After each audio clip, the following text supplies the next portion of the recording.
Welcome. Glad you could make it to our new Zoom link. I hope all works well today. Please feel free to give me feedback on that. A few announcements for today. Homework 3 is due tomorrow, or you could turn it in tonight for 5 bonus points. The final exam is December 13th, 8 to 11 a.m. We will offer an alternate final exam from 11 a.m. to 2 p.m. If you can't make that time, there's a post on Ed with instructions on what to do. And we expect to post about the midterm this week. We're just gathering all the details for you to have it all in one place. All right, so where we're at, we're in the middle of talking you through visualization and through coding. On Monday, we looked at histograms. Today, we're going to do a little bit more on visualization and talk about how to write our own functions in Python. And then Friday, we'll start applying this to make some predictions with data and enable a little bit more detailed data analysis with the group operation. So let me give you a little bit of a reminder from last time. We talked about histograms last lecture. And histograms are a way of showing the distribution of numerical data. So if you wanted to know, for instance, the incomes of households in the US, you might use a histogram. Histogram gives you an idea of how many people, how many households have a salary in this range, how many have a salary in that range. And histograms are designed to follow the area principle. What that means is that the area of a bar in the histogram measures the percent of people whose income fall in that range. And once you accept that the areas of a histogram measure the percentage of data, then pretty much everything else that we did with histograms falls out of that. It's kind of forced. So for instance, the areas of a bar is the height times the width. So that means that the height of a bar is sort of forced to be a measure of how crowded the data is within that bin, like how closely spaced are the numbers. All right, so that's what we saw last time. I want to do a practice question with you all. On the right here, there's a data set. Let me enable you to see the whole data set. Here's the data set. It's a data set of a bunch of actors and their income in millions of dollars. And I want you to imagine that we took this data set of these 20 actresses and made a histogram of their income. Okay, so I want you to imagine in your mind what that histogram would look like. And in particular, I want you to imagine we made it with bins as specified here in the code shown here. And so what I want you to figure out is, what are the bars? What's that histogram going to look like? What are the bars going to be? And what's the height of each of the bars? So maybe let's start with a simple one. The rightmost bar in this histogram, what range of incomes is that rightmost bar going to capture or reflect? Go ahead and type in the chat what you think.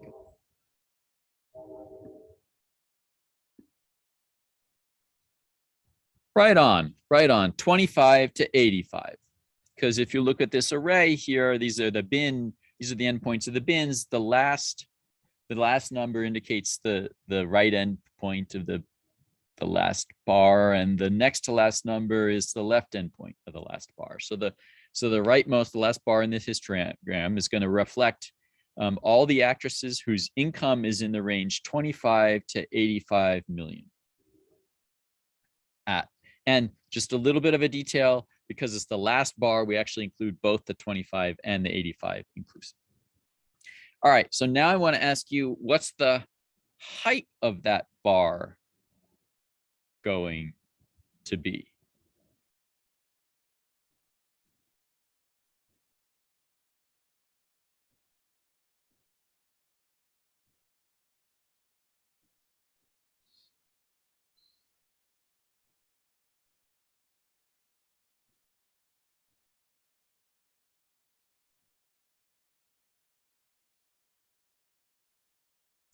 Wonderful. A range of answers. I love to see it. I love to see it. That means we can talk through. So anyone want to type in the chat a reason why someone might suggest the answer is 3?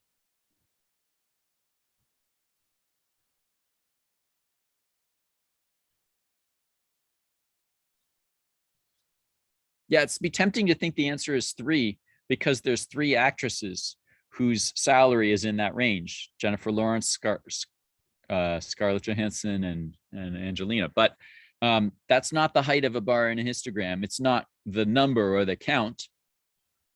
Remember that the height reflects the density. Okay, so we want the area of that bar to reflect the proportion of actresses who are in that range. So there's 3 out of 20 actresses in that range. In other words, 15% of actresses are in that range. So we want the area of that bar to be 15%, or 3 out of 20. So the height of the bar is not 3. And it's actually not 3 out of 20 either. 3 out of 20 should be the area. But I didn't ask you for the area, I asked you for the height. So if we know the area we want to be 15% and the width is 60, then we need a height so that the height times 60 gives me 15%. So the answer you're going to get is 15% over 60, or 0.15 over 60 is the height of that rightmost bar. All right, now what are the units? What are the units? So that 0.15 over 60, what is that? Yeah, percent per million. Awesome. Excellent. Excellent. It's weird. It's weird. We want the area to be percent. The width is in millions. So the height is percent per million. It's like, it's like each little bit of the range, how much of that is that adding to the overall percentage? Okay, so let's work through the full answers now. The units, the vertical axis are percent per millions, so that the area will be in units of percent. For the first bin, we can count up, and there are 9 actresses whose income is in the range 0 up to below 15. So that means 45% of the actresses are in the range for the first bin. Notice that we don't include Amy Adams because this bin doesn't include its right endpoint. Okay, so that's why there's only 9 actresses. So that's 45% of the actresses fall in this bin, in this range. And then the width of that bin is 15 million. So the height of that bar needs to be 45% divided by 15 million, so that when you multiply height times width, you get an area that's 45%.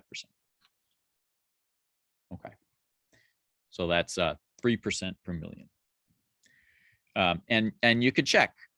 If you have a height of 3% per million and you multiply that by a width of 15 million, you get 45%, which is what we wanted. 45% of the actresses have a salary in that range.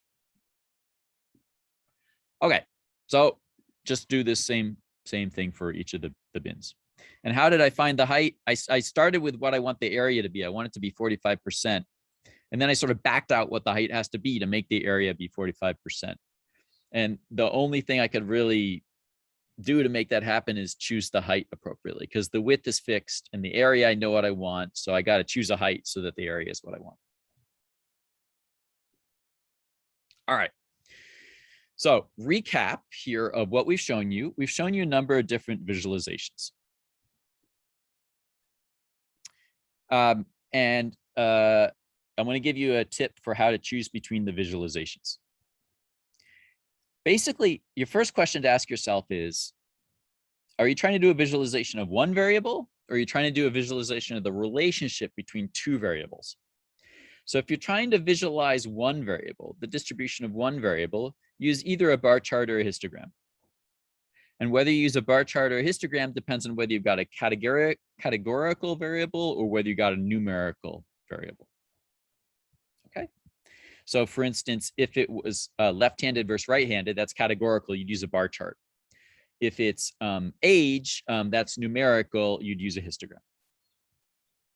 If you want to look at the relationship between two variables, use either a line graph or a scatter plot. If you have two numerical variables, normally you'd use a scatter plot. Except if one of those variables is sequential, like it's time or age or number of days, then you can use a line graph and you put the sequential variable on the x-axis. Okay, so this is how to choose between visualizations. And to kind of zoom out and talk you through what we're doing here. What we're doing here is we're trying to give you some concepts for exploratory data analysis. So when you get a new data set, usually a very helpful first thing to do is to go get a feel for the data. Just go look at it and get some intuition, understand what values tend to be present. Maybe go look for any surprises or any patterns or any trends. So often a good way to start with exploratory data analysis is by looking at each column of the table, each variable or each attribute, and visualizing the distribution of each one of those separately. Okay. And then once you've done that and get a feeling for what the distributions of each of those attributes are, maybe then you might start looking at relationships between them or correlations between them. And so to start looking at relationships or correlations or patterns, you might start using line graphs or scatter plots or other visualizations to pick a pair of these variables and look at how they are connected or linked, or are they at all. Okay, so that's the idea of exploratory data analysis. We don't have a specific question we're trying to answer. We're trying to get a feel for the data. We're trying to look for maybe patterns or trends, any surprises, maybe anything that might be worth further investigation. All right, so let me give you a brief example of a kind of exploratory data analysis and visualization, applying some of these techniques that we've seen here. So here I've got data from the welcome survey that many of you filled out, anonymized, and we asked you some odd questions in there, like, are you right-handed or left-handed, and how many hours of sleep do you get, and how many people do you text? And that was to give us a data set that we could use to analyze. And maybe it's kind of fun to look at your fellow classmates. So here's your survey responses. There's 1,300 rows here. So that's basically all the data 8 students have answered. There's one, each of you is one row in this table. And so now what should you do the first time you got a data set? Do some exploratory data analysis. So you might take each one of these columns and you might start to look at the distribution of data in that column. Okay, so for instance, what kind of chart would I use to look at the distribution of year, the year attribute?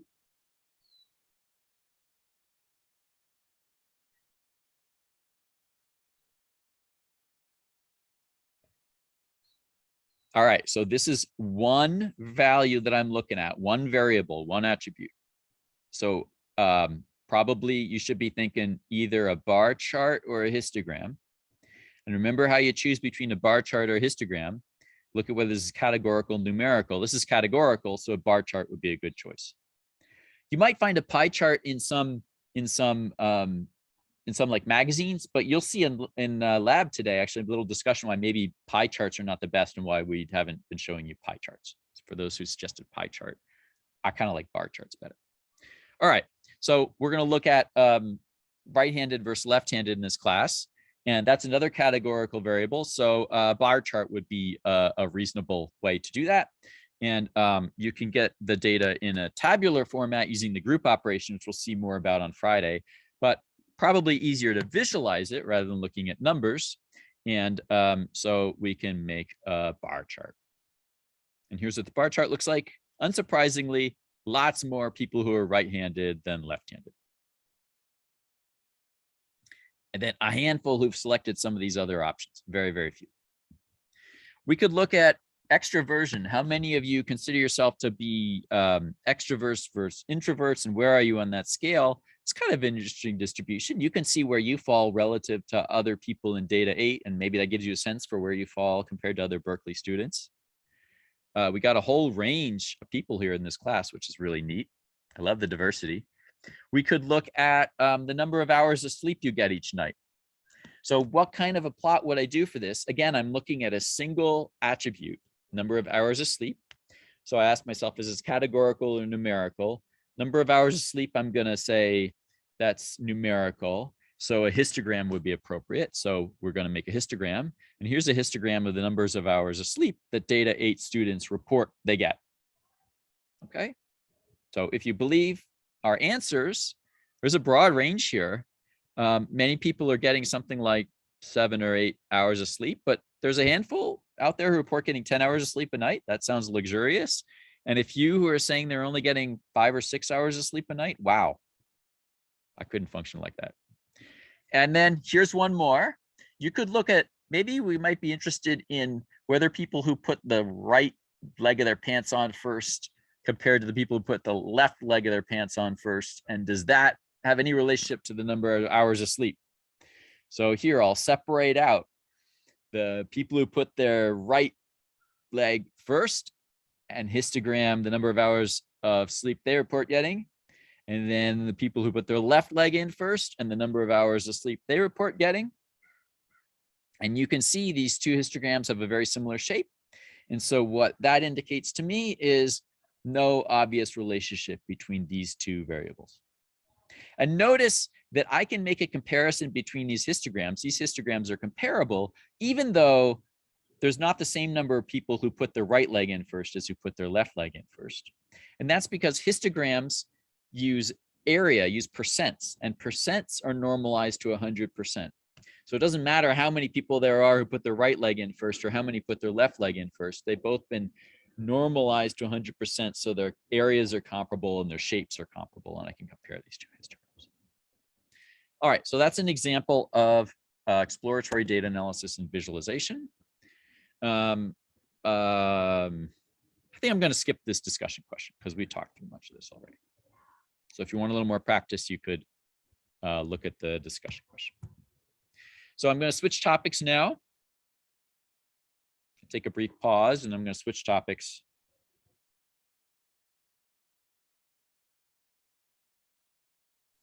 Great. We're going to look at defining new functions in Python.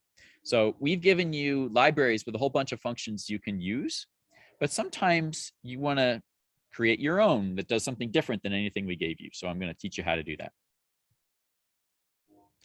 And a function is a way of taking a chunk of code and giving that entire chunk of code a name.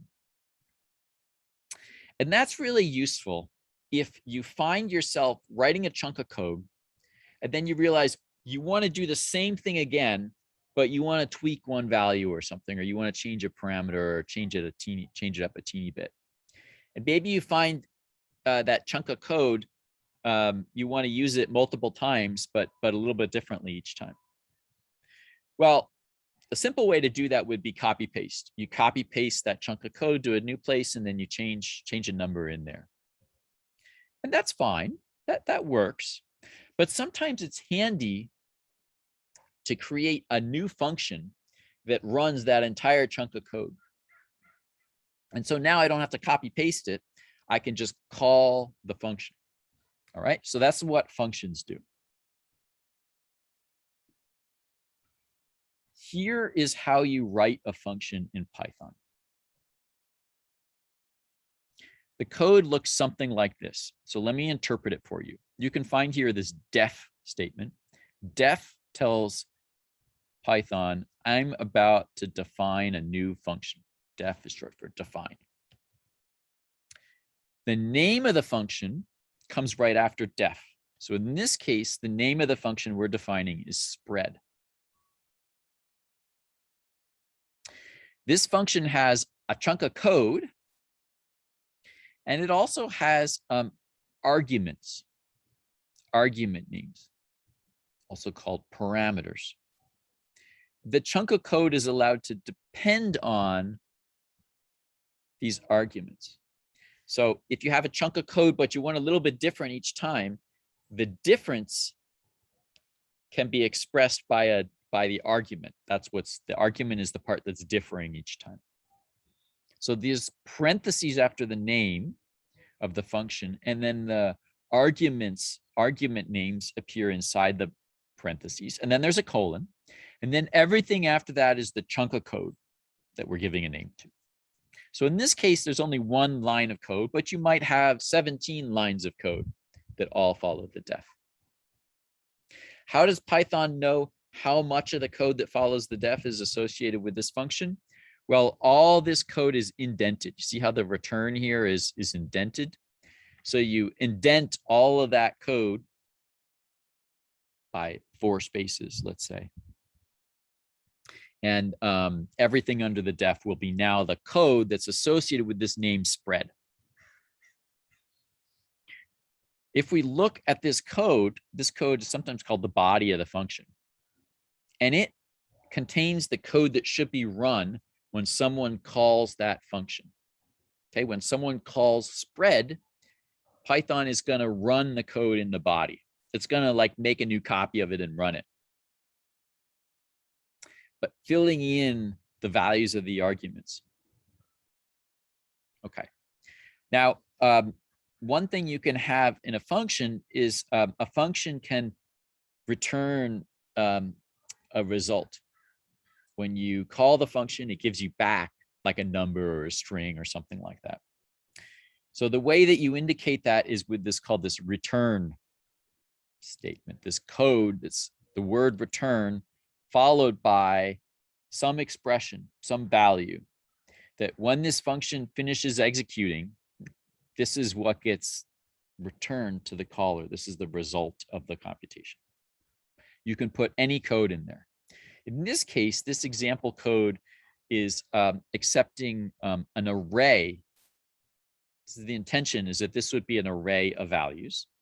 And the code in the function computes the largest value in the array, the smallest value in the array, computes the difference between those. That's kind of the range or the spread of that array, difference between largest and smallest. And it returns that. So the result of this calling this function is this value, this spread or this range. So return is the output, yes. Okay, so let's do an example and maybe hopefully this will be a little bit clearer. I'm going to do a function here called triple. This is a really simple kind of function, but I want to start simple. So when I want to define a function, I start by typing the word def. That tells Python I'm defining a new function. Then I type the name of the function that I want to define. In this case, the name that I'm giving it is triple. Then I have to, inside parentheses, specify the arguments. So let's say that it takes one argument, a number, call it x, and it's going to triple that number, and the output will be the 3 times that number. Okay, so I'm saying this takes one argument. Let's call it x for now. And then now the chunk of code that's associated with this name triple. So in my case, the chunk of code is going to be very simple. The code is going to compute 3 times x, 3 times the parameter, and then return that. So the output of this function will be 3 times the value that you pass to it. All right, so I've defined a new function. I have a function called triple. So now I can call triple on a number like 4. And you can see what happened here is the number 4 got tripled. The Python computed 3 times 4 was 12, and then that was the result.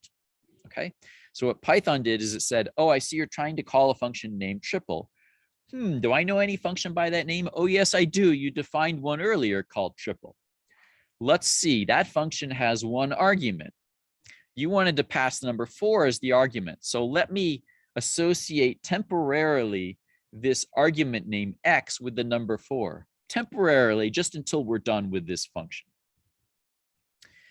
Then it executes the chunk of code, the body of the function. So it executes 3 times x.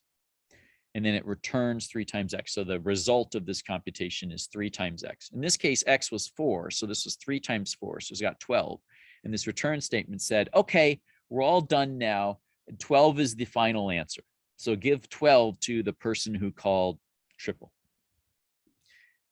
Return does not print the value. It just gives back the result. So the Jupyter Notebook will print the value of whatever was in this cell. So for instance, if I said y equals triple 5, nothing got printed. This is an assignment statement. The name y got associated with the output of this computation. The computation Python did was it said, well, I'm going to multiply 3 times 5, and then the result is the output of this function call. So y got associated with 15, as you can verify here. Y is 15. Okay. Now you can remember, this is just like any other function you've seen. When you call the function, the argument doesn't have to be a number. It could be anything, including it could be a name. So I could choose a number like 7, and then I can ask to triple this number. And what does Python do when you do a function call?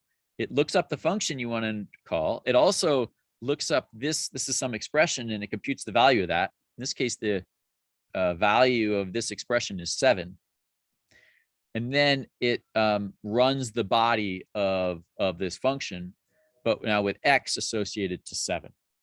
And the result here, as you can see, is 21. And you could have any expression here. You could have 1 times 2 plus 3, and it would compute 1 times 2 plus 3, and that would be 5. And then it calls triple with the number 5 and shows you the result of that. Now, let me show you a couple of things about functions. But before I do, let me take a pause in case there are questions. Will or Professor Ani, any questions you've been seeing that you want to highlight? There's one question that keeps coming up, which is what is the difference between return and print? Great. Print tells Python, please display a number in the web page under this cell. You can print as many times as you want, and it'll include multiple lines. There's an additional kind of like automatic print that Jupyter Notebook does, which is the last line of the cell, whatever that evaluates to or returns, also gets like auto printed. Okay, so let me do an example here for you. Let's say that I have t equals 5, and then I print hello, and then I compute 5 plus 6, and then I print yo, and then I end with t. So what happens here is Python executed each one of these statements. When it got to the print statement, it showed hello. When it got to this print statement, it showed yo. And then it also automatically shows me the output, the result of the last line of code. And the last line of code was t, which evaluated to 5. And so it showed me the 5. So the print statements always cause something to be shown here. Return doesn't print anything. What return does is it determines what this function is going to evaluate to. So it determines what this expression here, the result of calling triple, is going to produce or evaluate. Okay, so we'll do one more example. Let's suppose I call triple of 5, and then I call triple of 6, and then I end with 7. What's going to get displayed here? 7 gets displayed. It computes 3 times 5 is 15, but it doesn't print it. That's just the result of this line of code, and that that gets thrown away because it wasn't saved anywhere. Computes 3 times 6, that's 18, but it doesn't print it. It doesn't save it anywhere because I didn't do an assignment statement. So it's just kind of disappears. And then this last line of code is 7, and it automatically shows me the output of the last line of code, which was 7. Okay. So that's right. For those of you in the chat, 5 plus 6 gave me 11. I didn't print that, and it wasn't the last line of the cell, so it doesn't get displayed.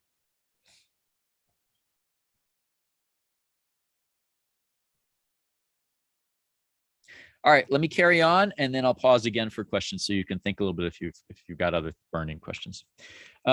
Functions, let me tell you a little bit more about functions. Functions can work not just with numbers. You can write a function that works with strings. And in fact, they'll accept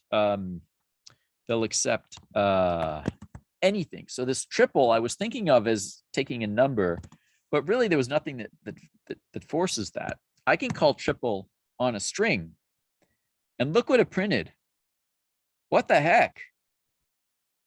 Does that look like 3 times ha?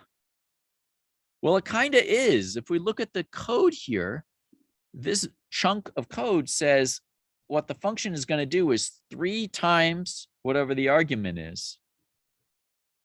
In this case, it was ha. So 3 times ha.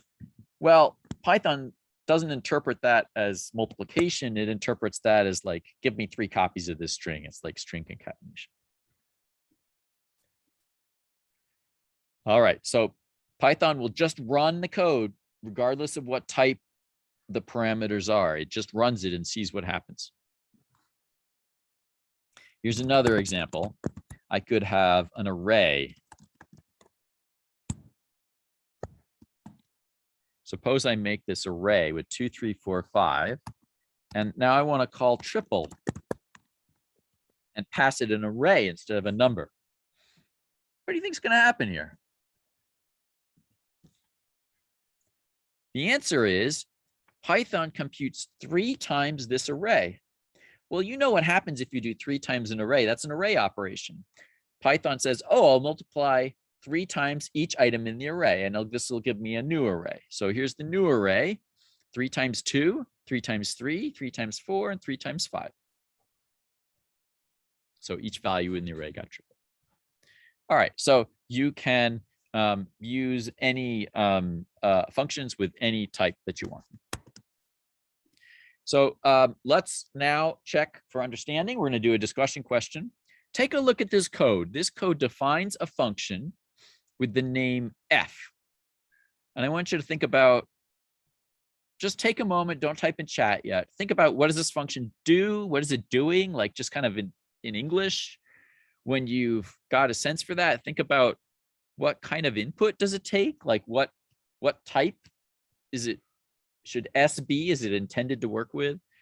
What type of output does it produce? Like when it returns a value, what's the type of that value, you think? And then taking all that into account, what do you think would be a better name for this function, better than f? So just take a moment and think about that.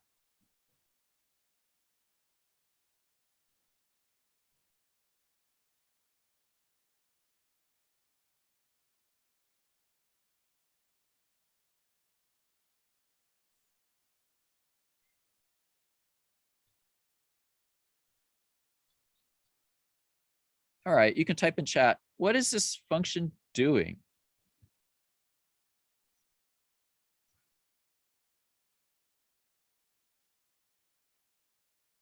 Nice, nice. Yeah. Yeah, it's computing a percentage. It's taking an array. It's doing something with an array. You can see the sum parentheses s means that it's trying to sum up something. Probably an array would be a reasonable thing to sum up. So good, good, good, good. Yes, probably the intention of the author was that you give this function an array, you pass it an array, and it will convert all the values in the array to a percentage out of the total. So it'll compute the total of the values in the array and convert everything in the array to a percentage. And then it'll round that to 2 decimal places. All right, so let's see it in operation. I think a good name, I saw some people suggesting a name, reasonable name, get percent. I like that. Here's another possible name, percent of total. So let's go with that. Here is the code in the slide, but I have renamed it to what I think is a better name, percent of total. So let's see it in operation. Let's take an example of an array. This time we'll start with a very simple array that has 4 numbers in it. 1, 2, 3, 4. And now I'm going to call this function we just defined with that array. And here's the result.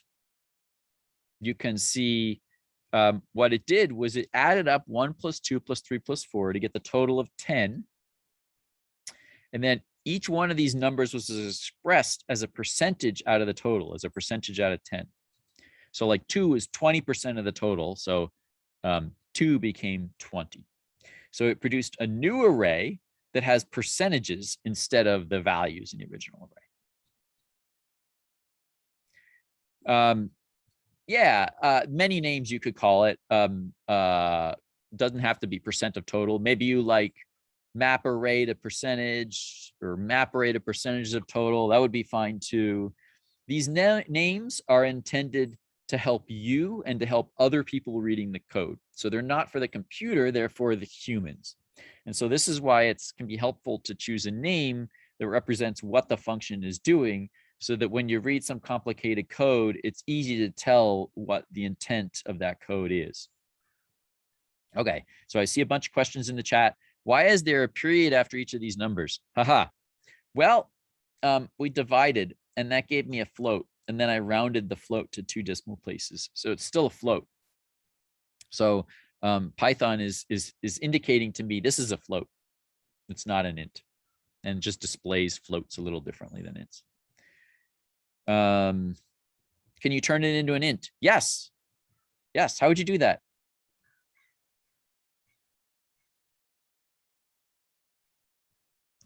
Let's do it. I think you could convert to an int. Let's see if this is going to work. Oh, no, that doesn't work. You could convert to ints, but it's a little more complicated. Let's stick with floats.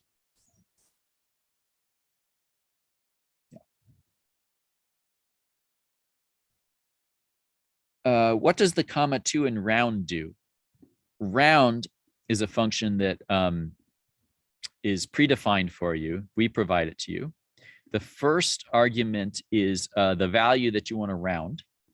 And the second argument is how many digits after the decimal place to keep. So this is how many digits we're keeping here.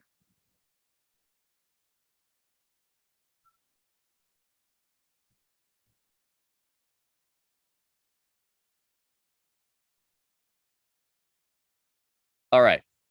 And you could use a more complicated array. Like, here's a more complicated array. I don't want to try to sum up these numbers and figure out what the percentages are. I let the computer do that for me. And you can see this number is the biggest number, and it's most of the percentage of the total. Another thing about functions is they can take multiple arguments. They don't have to be restricted to just one argument. Okay, so here's an example of computing the length of the hypotenuse of a right triangle. Like, oh boy, here comes that geometry, high school geometry stuff. Pythagorean's theorem. If you know the lengths of the 2 sides of the triangle, you can compute the length of the hypotenuse. It's the square root of the sum of the squares. Okay. So we could write some code to do that computation for us. And here is a function that I've written to do that. It takes 2 arguments, the length of one side and the length of the other side. And it gives those the names X and Y for the duration of running this code in the body of the function. And the body of the function squares X, squares Y, it adds them up, takes the square root of that, and then the result of the computation is that square root. All right, so we could try it out. For instance, we can compute the length of the hypotenuse of a right triangle with side lengths 3 and 4, and the result is 5. 3, 4, 5 right triangle. Or we could compute the side length of a right triangle where both sides are length 3, and now you get some funny number. Okay, so you can see here we have 2 arguments. And in general, anytime you find yourself writing the same code multiple times, you might want to use a function. And look at what needs to be different every time you like copy pasted that chunk of code. And each part that might be different becomes an argument. All right, so the argument represents the stuff that might vary each time you need to use this. And then the body of the function represents the stuff that should be the same for every time you use this. All right, let's do one more example function. Here is a function to convert the birth year of a person to their age in years, approximately. All right, so we'll call this function age. And it's going to accept the birth year, the year they were born. So that's the parameter, we'll give it the name year. And then what we're going to do is we're going to compute their age by subtracting 2021 minus the year. Approximately, you know, don't worry too much about it. This could be a little bit off if your birthday is early or late in the year. And then when it's computed the age, then the result of this computation, the result of this function will be that age. Okay, so here's a function I've defined that will do this conversion for you. So for instance, let's say you were born in the year 2000. And it would say your age is 21. All right. Now you can have a more complicated function. Like let's say we want this to return not the number with your age, but some message that describes you. Maybe that message depends on your name and your year of birth. So we would have 2 arguments, the name and the year of birth. And then I've written some code here that's going to print a message that describes you given your name and your year of birth. All right, so here is Joe. He was born in 1942. And the message that this function computed is Joe is 79 years old. Now, if you just wanted to know about Joe, there's no reason you would need to write this function. You could just do that calculation yourself. Where functions come in handy is if you want to do this for 1 million people. You don't want to do that by hand for each person. So a function is going to make it easy to do the same thing for all of those people. So now I want to show you how you use functions together with tables, and that's the apply operation is very helpful. What the apply operation does is when you have a function and you have a table and you want to call that function on every element in one row of the table, then what it's going to do is it's going to like pull out the values in that row. I mean column. Pull out the values in that column. Call the function once per value in that column, once per row. Call the function on that value, get what the result is, and it's going to take all those results and stick them in a new array. And that will be the result of the apply operation, is this new array. Okay. So when you call the apply operation on a table, you need to specify what function you want to be applied and what input column you want the data should come from. Okay. So that's apply. Let's look at an example of this operation. Here's the syntax. Table name dot apply, and then the name of the function, and then the column that you want to, where the data comes from.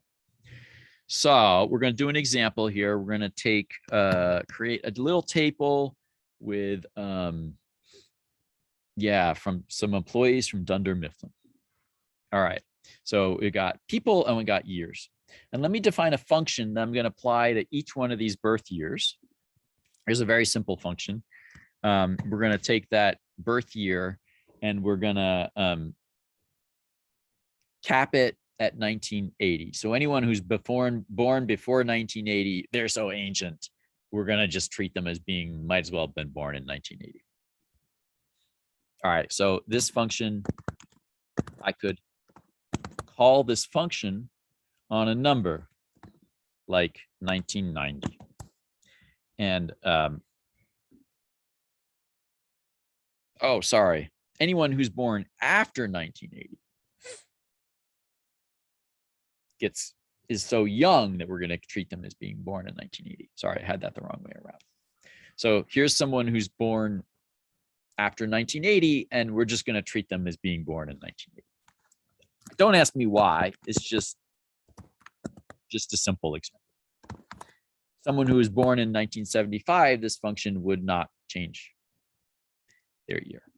So now if I wanted to apply this function to each one of these numbers in this table, I could call cap at 1980 on 9. I could do it by hand once for each row and so on, and write 4 lines of code. That's a little tedious. And if this table had 100 rows, it'd be a lot tedious. So instead, what I can do is I can use the apply operation on this table, and I need to specify the function that I want to apply and which column the data comes from that I'm calling this function on. All right, so what that did is it pulled out the birth year.